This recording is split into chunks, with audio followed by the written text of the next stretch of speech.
Every 2 seconds, one person is displaced from their home. The clock is ticking, but is global action keeping up with the needs of refugees escaping conflict and persecution?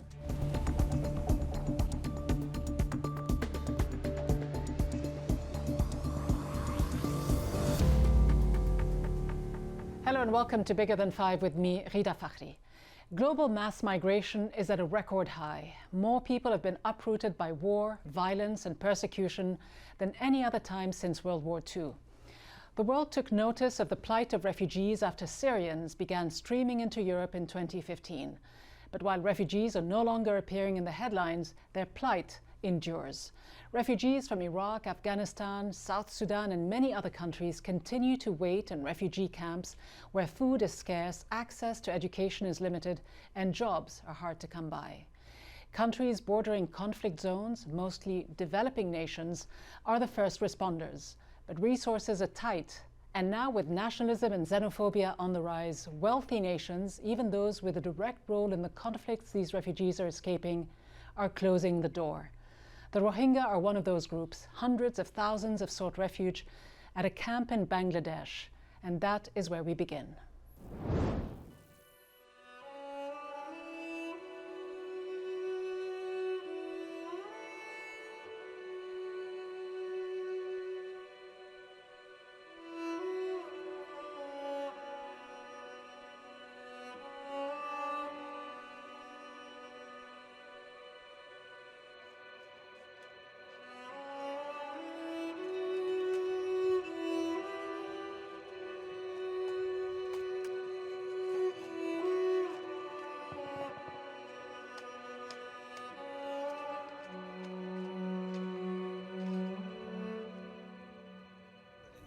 बर्बाद मजे are हाड़ी गलार तो मारी गलार गौर पूरा दिवल ये तिया नल्ला बोले आरा माने था रेड मुरा मजे आरा एमएस डरमाल लेते आछिलाम तो आबि चे मजे तो आरा माने मुरा तो हतो बहुत हष्टपिष्ट करिए जरन मजे बिजु गुरी एरा आछी एकोला आयर बाद आरा माने एडो मा दिवसन हष्ट भाई बाद आरा एडा माने सरहारे दिए सरहारे बाद आरा या माने बिला करे थाकी दिरिया एडा बिला हष्ट तेरिया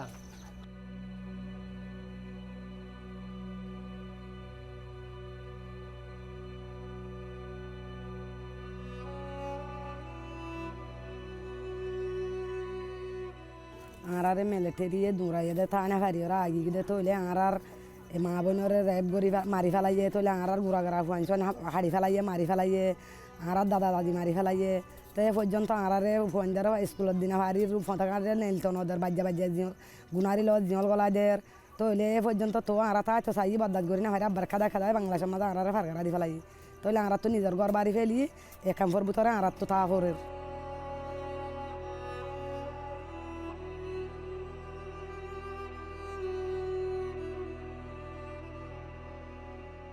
We are Rohingya living here in the camp. It's very hard to live as a human, and it's unbearable situation for us to live. We want to convince America and China and to convince to Myanmar to give our rights. In Myanmar, there is many religions living as a human. Why Rohingya cannot live there? We Rohingya have the right to get our citizenship, have the right to get our properties, and if America and China help us, that will be very, very, very thankful. So then, a cry for help from a refugee camp. But what is the responsibility of the United States and other global powers to ensure that refugees like the Rohingya can forge a dignified future? I'm joined by Eric Schwartz, President of Refugees International and former U.S. Assistant Secretary of State for Population, Refugees and Migration. Eric Schwartz, I know you were at the refugee camp, Cox's Bazar, not too long ago. You heard what some of the Rohingya refugees have been telling us. There are now about 1 million people in Bangladesh. For them, there is no return in sight, yet they have been crying for help, crying for the US and other big powers like China to do more, to intervene, to help them. Why are we hearing such a deafening silence? Well, I have never witnessed a humanitarian situation as dire as this one when we went to the camps. The mass of humanity that were forced into Bangladesh, a really terrible situation, thousands of people killed. The solution here ultimately, the preferred solution is return in dignity and safety to Burma, to Myanmar. But that's not going to happen, is it? No. Is it realistic? Well, it's not going to happen if the international community, if powerful governments of the world continue to respond the way they've been responding. The United States, Vice President Pence spoke out last year in a meeting where Aung San Suu Kyi, the leader of the Burmese government, was present. Vice President Pence made a statement at the UN some time back, but the President of the United States hasn't said a thing about this issue. He hasn't said a thing. There was no single presidential tweet on this ongoing crisis, yet the evidence is there. Yeah. The US's own investigation, the US's government's investigation over a year ago found that Myanmar's military, quote, waged a well-planned and coordinated campaign of mass killings. The Department of State under Rex Tillerson called it ethnic cleansing. The House of Representatives went further and called it genocide in a bipartisan vote. Yet, for the past year or more, we haven't heard anything. What more is the U.S. government waiting for? Well, the only way to address a challenge of this magnitude is if the most powerful governments of the world make it a high priority. The United States has not. China certainly has not. But what more should they do? I mean, should they call it genocide? Would you call it genocide? Well, I think at a minimum, the government of the United States should be calling out crimes against humanity, which would be a very significant and substantial action. I think there are indications of genocide that have taken place, but it's a far clearer case to be made that crimes against humanity have taken place, and it's inexplicable to me why the United States of America, as after doing that report, was not prepared to call out the military in Myanmar for crimes against humanity. So you would simply call it crimes against humanity. You wouldn't call it genocide, even though the United Nations has. I think there is. I think there is enough evidence that a case for genocide, should be made against the authorities in Myanmar. There is no question in my mind that widespread crimes against humanity took place. And again, I don't understand why Washington has been unprepared to say that to date.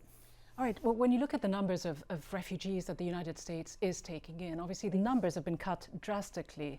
This past year, the US took 3,081 refugees from Myanmar, the second highest number after the DRC, followed by Ukraine, Bhutan, and Eritrea. It isn't just the numbers that have been cut so significantly, it's also where these refugees come from. There seems to have been a concerted effort to take fewer refugees from Muslim-majority countries. Would you agree? I believe the implementation of these programs have been unfairly biased against refugee applicants from Muslim-majority countries. And it's done, through the argument of, security screening, but I think it does not serve the United States of America well. It does not serve us well in terms of humanitarian values. It doesn't serve the United States of America well in terms of U.S. foreign policy and national security interests around the world as well. A refugee program should be focused on the most vulnerable. The prevalent narrative, though, and you just alluded to it, is that refugees are more likely to be terrorist recruits. Is that borne by the data? It's not borne by the data. Let me stipulate, though, having run the U.S. refugee program, there's no question that there are serious and substantial security issues involved in the processing of refugees. There are, but they're not insurmountable issues. They don't have to result in a plummeting of refugee resettlement from a particular ethnic or religious group. Since 9/11, there's not one case of a refugee, a resettled refugee being responsible for an act of violence a terrorist act of violence that resulted in the loss of an American life. And that's a pretty significant statistic. And to this point, in a study released by the Cato Institute, the likelihood of being killed on US soil by a refugee was 1 in 3.86 billion. Yeah. So clearly, when the President of the United States talks about dangerous criminals and unknown Middle Easterners at the southern border, Does that help the situation? No, What of evidence course is it he doesn't. relying on? And look, you're Or what evidence articulating. does he rely on? He's not relying on evidence, any evidence of which I am aware about problems of Middle East-related terrorists at the southern border. But let me also be, you're articulating to me what, in many respects, are self-evident facts. I mean, this is the challenge that we have with the current administration, and it's significant, it's substantial, it's unfortunate, and advocacy organizations like mine do everything we can to inject facts and evidence into the discussion and the debate. But how troubling is it for you, though, as a senior former State Department official, to see the way the hardline policies towards immigrants and refugees within this administration by the likes of Jared Kushner and Stephen Miller, both of whom are descendants of asylum seekers and refugees? How troubling is it for you to hear them say it doesn't matter if we do or do not take in refugees? Let me answer the question personally, if I may. If you're asking me how troubling are some of these stories and reports, or all of these stories and reports, they're very troubling. They're the reason I wake up in the morning and do refugee advocacy and trying to, I'm confident. Look, these issues go in ebbs and flows in our country and in every country. And if I weren't optimistic, if I didn't think that better instincts would prevail in this struggle, I wouldn't be in this work. And so what is the role when you look at this issue on a more global front? You yourself have signed a letter addressed to the Secretary of State a couple of years ago, along with many other national security officials and diplomats, urging the United States to hold on to its traditional role of showing generosity towards refugees, saying that this is an important tool of U.S. foreign policy. Does Congress need to jump in? Is there a role for Congress that it has abdicated so far? Let me talk about Congress with respect to overseas humanitarian aid, because the United States traditionally has provided anywhere between a quarter and a third of total international humanitarian assistance. The United States is now at about $9 billion, and the Trump administration and the president has proposed cuts of 30%. The latest proposal is a cut from about $9 billion to under $6 billion, and Congress, thankfully, has resisted those cuts. So at least with respect to U.S. overseas assistance and contributing to the multilateral effort to respond to cases like the situation in Bangladesh, the Congress has helped to hold the line, and that's a very important thing. It also reflects the fact that the United States is not just the President of the United States. Eric Schwartz, thank you very much. Thank you.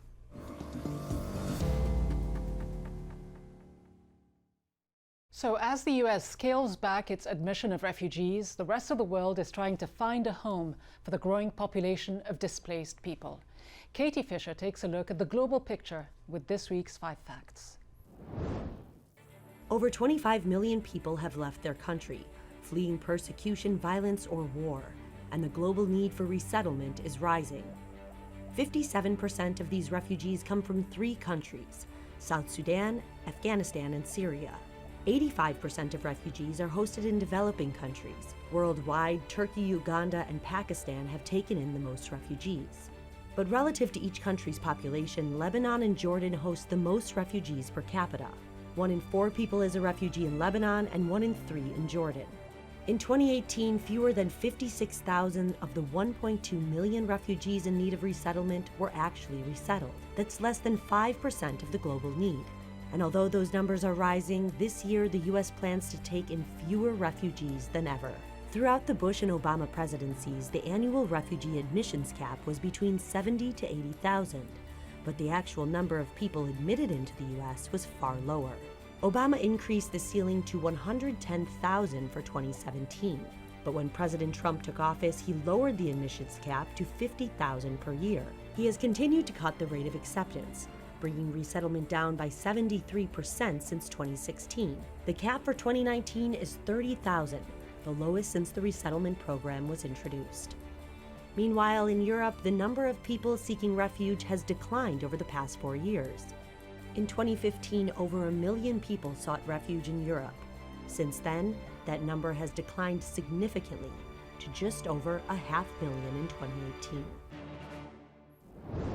Staggering statistics, no doubt, but the humanitarian need is real. What should the major global powers do to lessen the load on developing nations? Is it just not their problem? And how important is it for the US to lead the way? To discuss, I'm joined by Boian, spokesperson for UNHCR, the UN Refugee Agency, and Sam Witten, former Acting Assistant Secretary of State for Population, Refugees and Migration under Presidents George W. Bush and Barack Obama. He is also a former State Department Deputy Legal Advisor. Sam Witten, looking at the situation here in the United States first, the situation at the southern border, although refugees around the world are facing increasingly difficult circumstances, when you look at the way asylum seekers have been pushed back, held in detention, do you think, from a legal perspective at least, that it does or does not contravene international humanitarian law? I think there's a real crisis at our southern border, and it has been perpetuated in large part by a lack of legal services for those who are being held at the border. In the United States, a criminal defendant has the right to court-appointed counsel, but those seeking asylum, those in immigration detention, do not have that right. And I think one of the biggest challenges for the United States is to be sure that those who are being held at the border know their rights, have the ability to have counsel who can help them navigate through what in the United States is a very complicated immigration situation. Sure, but is this U.S. policy of turning people away at the border, people who are fleeing violence and persecution, consistent with international humanitarian law? Well, my perspective is that the U.S. has an obligation to hear people out. If they have a claim of persecution in their home countries and they cannot go back there safely, they have a right to ask the United States for protection. Chris Boian, UNHCR does not operate here in the United States, but throughout the world. To what extent do you feel that there should be more of a responsibility that should be borne by developed nations as opposed to the first responders, the countries that these refugees in the region, if it's the Middle East region, first go to? Around 86% of the world's refugees live in and are hosted by some of the world's poorest countries. And most refugees choose to stay as close as they can to their homes with a view to returning to their homes when it's safe for them to do so and they can do so in dignity. So it is important for all of the countries of the world, the richest countries of the world, of course, the middle income countries of the world, to support those that are on the front lines and that really are shouldering the bulk of responsibility for responding to and assisting the human beings that have been forced to flee violence in their home countries. But a lot of these countries are facing breaking point. I mean, taking in so many refugees, in the case of Turkey, 3.6 million, in the case of Lebanon and Jordan, a huge number as well. That is clearly putting a strain, a socio-economic and political strain on these countries. Can they continue to bear the brunt of the refugee influx? They can't continue to do what they've been doing and to show the kinds of generosity they have shown now for a number of years without support from the international community. And that's one of the things that UNHCR talks about in every forum and with every government in the world, that this is the responsibility really of all countries acting in concert to support those that are hosting most refugees. So you mentioned the responsibility of the international community. Sam Witten, who within the international community should we turn to? Because I know that when you were Assistant Secretary of State for Population, Refugees and Migration under Bush and Obama, you traveled the world. You went to countries like Iraq and Jordan, asking them to take in more refugees. But today, when the US has the lowest ceiling for refugee admissions in its history, can it convincingly ask others to do more? I think that's a great question. I've been very disappointed with the current administration reduction in refugee admissions. It has only bad consequences, as far as I can tell, in terms of the tens of thousands of people that are not being admitted for protection in the United States that would have been and had been in a bipartisan manner for all of those years. And I think that the U.S. persuasiveness internationally to get other countries to admit refugees for protection under their admissions program is inherently diminished if we cannot say we're taking 85,000, 90,000, whatever the number is. And I think that this administration's reduction in that number has not has been unfortunate and has not been productive for the United States internationally. Chris Boian, when you look at this issue on a more global level, and when you see the political cost that some of the wealthiest nations in Europe have had to pay politically for the resettlement of refugees, how much does the reluctance to accept more refugees have to do with this misconception that migrants and refugees are almost the same thing? Well, I think you hit on a very important point, and that is the misconception that refugees a very specific type of person on the move, and migrants in general are interchangeable terms. They're really not. When we're talking about refugees, we are talking about people who really have no choice but to flee their country of habitual residence, their home countries, to escape war and persecution and violence. But it doesn't help when the United Nations convenes a summit, as it did a couple of years ago in New York, conflating the issue. It was a summit on refugees and migrants. That doesn't help the picture either. Well, those are two different words, and I'm not sure that that conflated the issue, because we addressed very specifically the questions of refugees per se, and that launched a process then that ended up resulting in something called the Global Compact on Refugees, which really is a fundamentally new paradigm about responding to refugees specifically. Refugee situations often begin as very temporary situations, but as we know, they really drag on sometimes for decades. The plight of Palestinian refugees comes to mind. I know it is not under the scope of UNHCR, it is under the scope of the UN agency UNRWA. Nonetheless, the US administration decided to cut all funding for 5 million refugees that UNRWA was taking care of. As a former State Department official, how do you view this? Is it in the interest of the United States, even Israel's, to do this? That's a very good question. I did not agree with this administration's decision to cut off funding to UNRWA. It was done very suddenly, and even though the United States had been involved for many years in trying to build even greater international support, the U.S. decision not to fund UNRWA was a shock to the system. In the Middle East. I know that UNRWA has worked very hard to find replacement funding, but I think U.S. leadership through the years with respect to UNRWA has been very important, has been pretty basic to having a successful protection of those many Palestinians in UNRWA facilities in the 5 areas where UNRWA operates. There seems to be a sort of fatigue that has kicked in every time we talk about refugees, certainly when we talk about Palestinian refugees. But there are refugee populations, Chris Boian, around the world that have been simply forgotten. The plight of the Sahrawis, the refugees from Western Sahara, comes to mind. They've been languishing in very harsh desert conditions for more than 40 years, 4 decades. I know there was a recent census made by UNHCR that found the numbers to be about 170,000 people. I myself visited one of these camps. I saw the kind of conditions they live in. Why isn't UNHCR, though, doing more to highlight the plight of the Sahrawi refugees? Is it because of political pressures that you face or something else?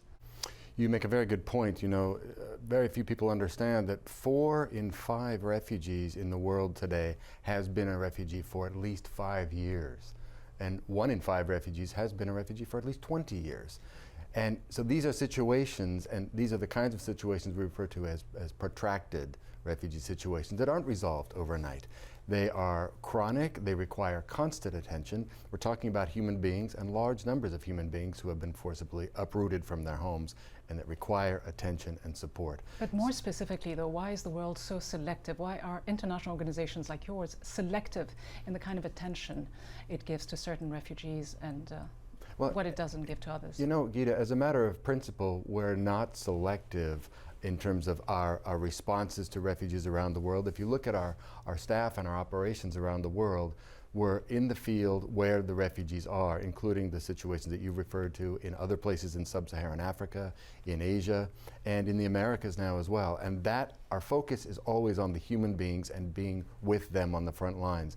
What is capturing the headlines on any given day may change, but our focus is always on refugees in the field. So you have a lot of young people languishing in these refugee camps without any hope. What is the solution in the absence of any kind of long-term resettlement back to their homes, if there is one to speak of? And how much of a concern is it that the situation and the hopelessness that they live within could actually turn into some kind of powder keg?